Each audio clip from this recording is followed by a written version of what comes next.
Muli, andito na naman tayo guys sa SM City Santo Tomas para lagi ko po kayong i-update sa ginagawang SM sa nalalapit na pagtatapos po. Ayan.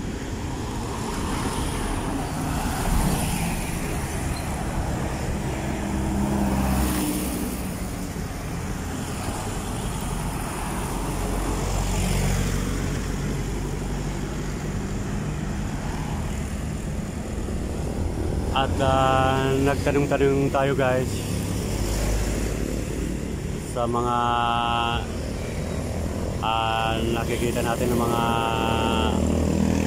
kasama natin dito sa SM na tinatanong natin yung target po talaga ng kanilang pagbubukas ay October 27 pa. Ayan po yung pinaka-target nila guys. Hindi pala tuloy ngayong September ang kanilang pagbubukas. Na-extend po.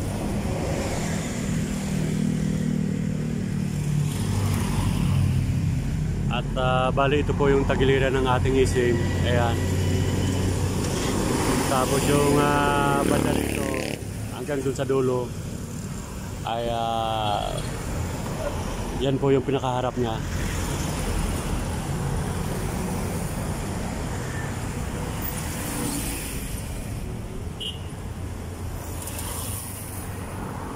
At sabi nung nakausap natin na security guard ay marami pa palang ginagawa sa loob guys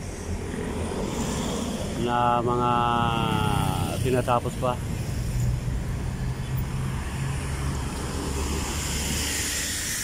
Kaya pala hindi kaya ngayong September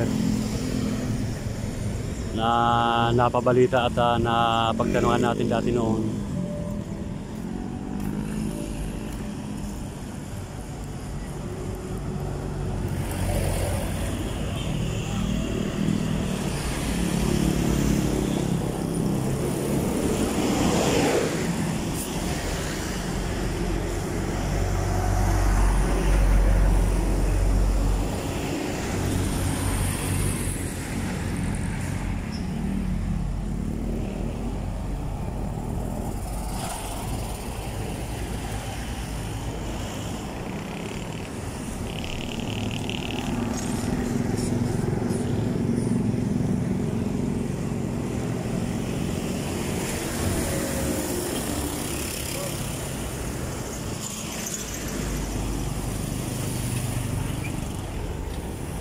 At ating babalikan na lang po guys ngayong October 27.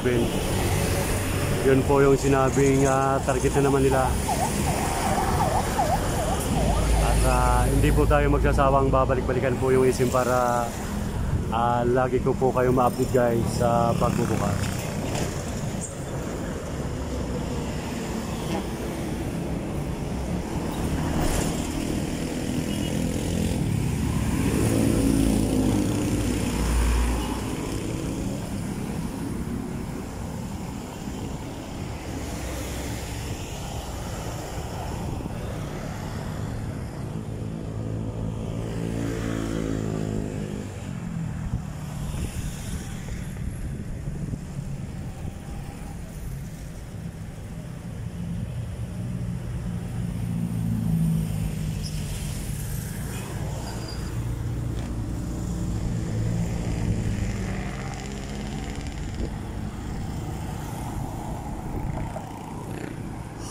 Okay. At tawid na tayo guys. Pupunta na natin ang aking motor at tayo uuwi na ng Calamba, Laguna.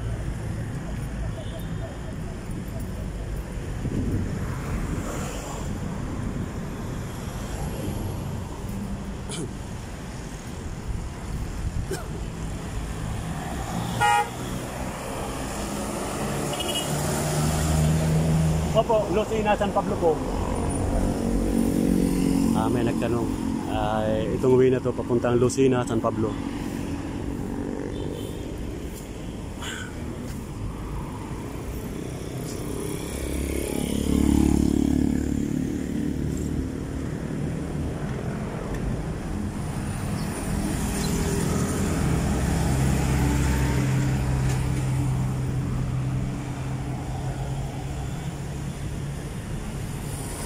At kumpleto na rin dito guys.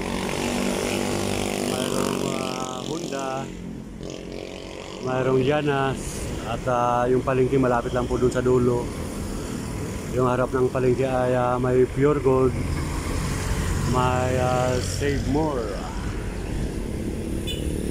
Kaya wala na rin po tayong hahanapin dito sa Santo Tomas. Halos kumpleto na.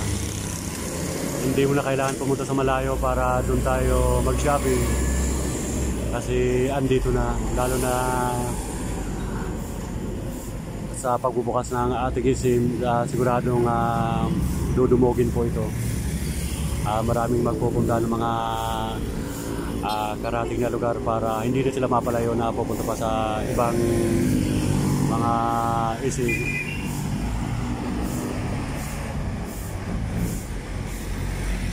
Okay, hanggang dito na lang po muna. Salamat sa walang sawang panonood ng aking mga video. Thank you so much. Isa Rugman. God bless.